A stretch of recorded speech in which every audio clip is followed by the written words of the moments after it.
So hello guys, আবার চলে এসেছি একটা নতুন ব্লগ নিয়ে।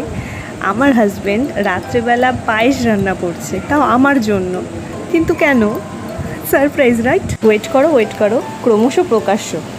বাই দ্য ওয়ে, পায়েসের গন্ধটা কিন্তু অসাধারণ বেরোচ্ছিল। সো এটা ছিল পায়েসের ফাইনাল লুক।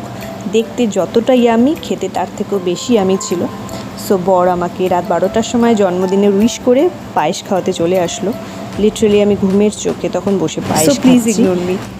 অ্যান্ড এটা আমার বার্থডে গিফট ছিল ওর তরফ থেকে, একটা বড় ডেয়ারি মিল্কের প্যাকেট। তো জন্মদিনের সকালে প্ল্যান মাফিক আমরা স্নান করে রেডি হয়ে চলে গিয়েছিলাম মন্দিরে পুজো দিতে।